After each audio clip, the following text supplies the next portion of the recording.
Hi everyone, this is Betsy Zook, and I am going to be checking in with you about one of my favorite parts of this class is the group work sections. So these are also the parts I know that give people the most anxiety about what to do with this class. So hopefully I'll be able to ease some of that right here today. So let's take a look at some of your questions related to this. First question is more general about the whole class, and I think it leads well, though, into our group work discussion. Question is, why did I choose the format for this particular course without a textbook? And is the format new for the semester, or has it always been taught this way? We opted to go without a textbook because really weren't satisfied with any of the textbooks that were out there for case management.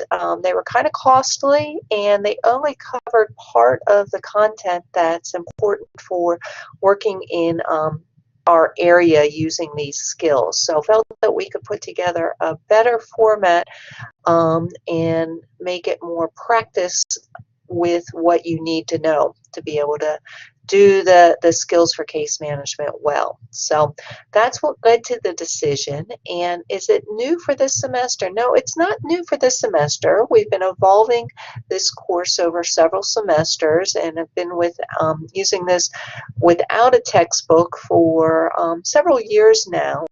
I think we have fine-tuned the course. It used to carry a whole lot more work than of casework practice and a few more assignments than you were given this round. So hopefully you'll appreciate that. I wanted to make sure it focused on mastering what was important and didn't include any busy work and what was not important. So we're continuing to fine-tune that. I look forward to your feedback at the end of the semester. A couple things I've flagged that I still want to keep tweaking, but overall I feel you are getting set up well for being able to use these skills in the professional settings. So probably also a question is about why group work is part of this in an online class. And a lot of the reason for this is that it's important as a case manager to be so confident with your problem solving. There are so many times that, especially if doing case management, that you're going to be faced with solving a problem for a consumer that there's not one set answer.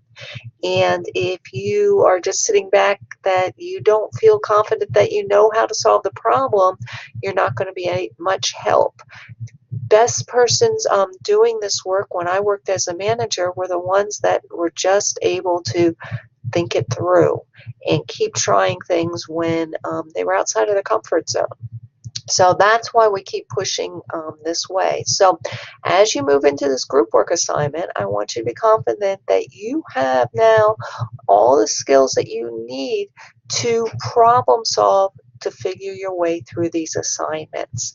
There's not one right way to do that, and I'll be giving you more tools and helping coach you with that. But the key part is you're bringing yourself and being okay with doing something that's brand new to you.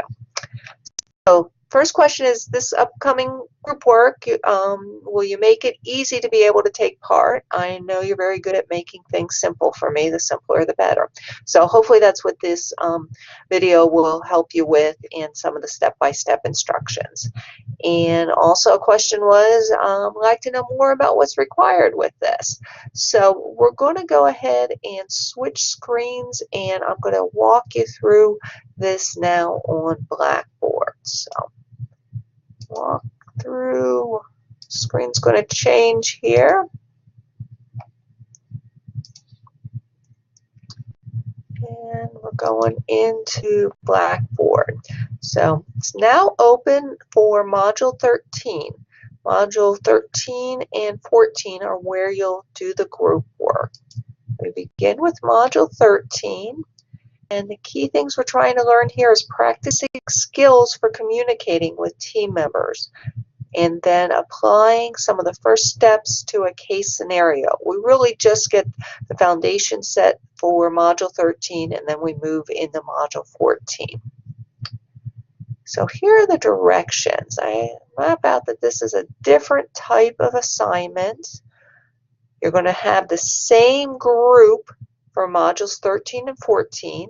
I'll show you where you can find those. There are going to be 4 or 5 other students from your class. And you're going to practice problem solving, because this is an incredibly important skill for human services professionals, especially in performing case management tasks. So, as I was saying, this assignment's designed to push you outside of that comfort zone.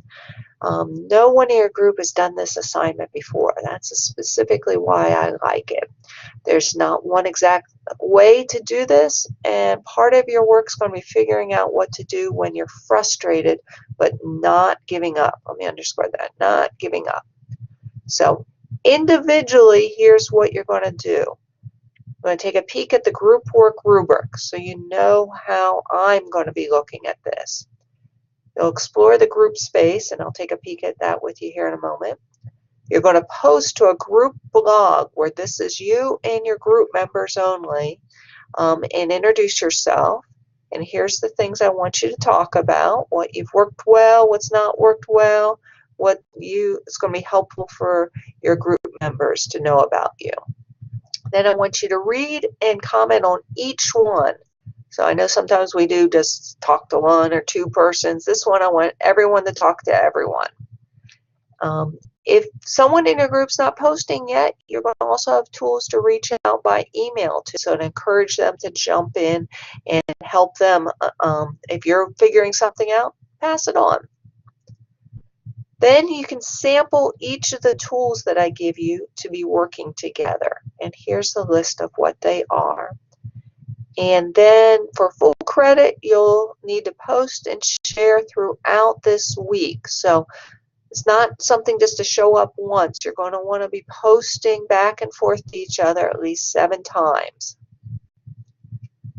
Together, you're going to figure out these steps. You're going to evaluate those tools, and you're going to select your case scenarios that you'll use in the following module. So you'll be collaborating on these tools, but when you come to a decision, you decide how as a group. Maybe you're going to delegate one person to post then your final summary and your final decision. I'll be looking for that in your group journal. And I'll let you know what you're going to be doing then in the following module. You're going to be taking these case scenarios and applying the steps that we've been learning throughout the course. So let's take a look at what else I have here for you that's helpful. I'm going to be posting helpful videos here. Right now that bottom folder is empty. Key place to start looking is, how am I grading group work? It's going to look a little bit different than what you may have been thinking about. I give you tips about what it is, and you can see exactly how the points look right here. So let me pull this up for us.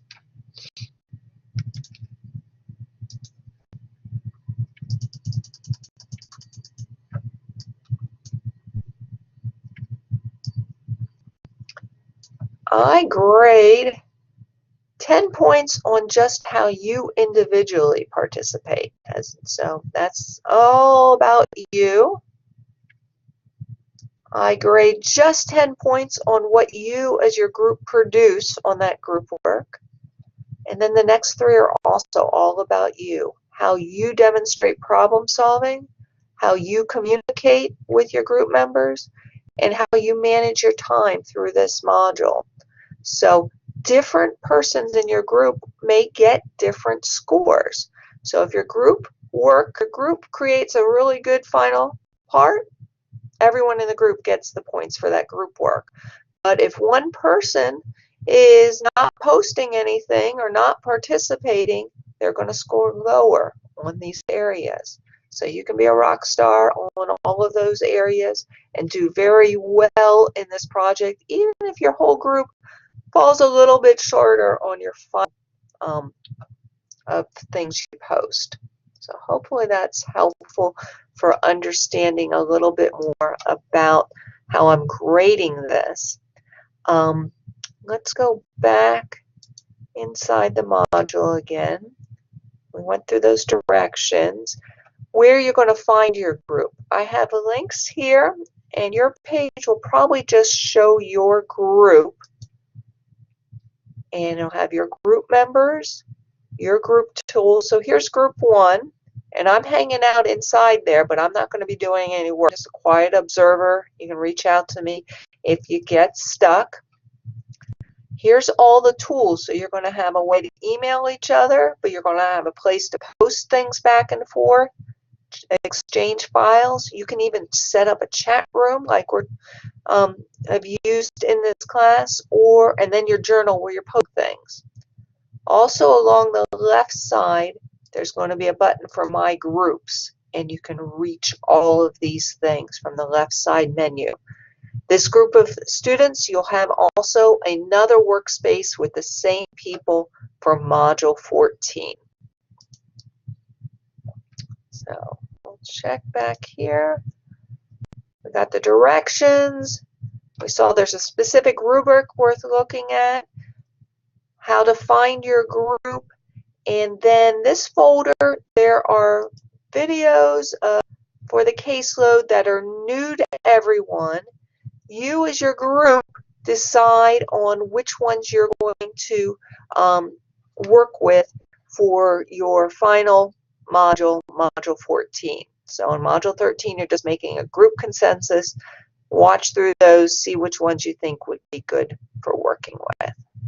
Okay, so that was our peek at the Module 13. The week that I've assigned you to work on it is April 19th and 20th. It's due April 25th.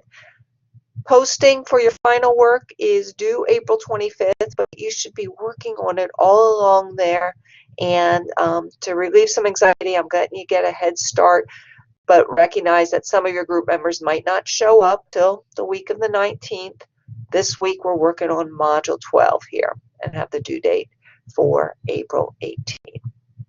So let's go back and look at some of the last questions.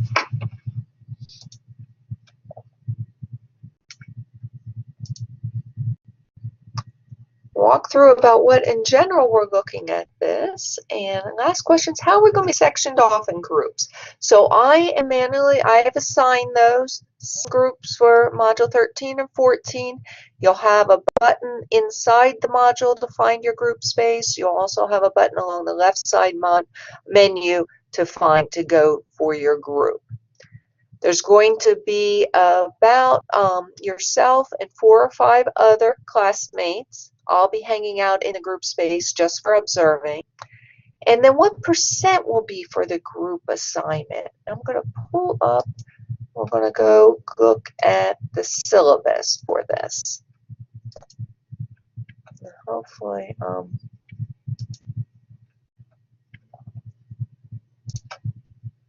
no.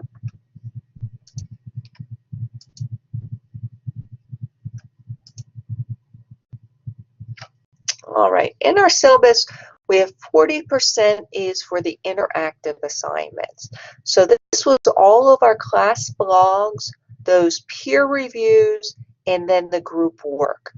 We have 2 group grades happening with this. We had 2 peer review types of blogs, and then we had 4 other class blogs. So altogether, there's 8 interactive assignments. Each of them is worth the same weight of this 40%. So that means there's 2 group grades. Each one's worth 5% of your final grade. So your grade will drop a whole letter grade if you avoid the group work and don't do anything. If you hang tight with it, it will maintain steady, or if you weren't doing much in those prior for the class blogs, it will be able to bring your grade up. All right, So hopefully that relieved some of the concerns or questions about doing the group work. I'll be posting more announcements as we get closer with that, but it's now open for you to begin also exploring.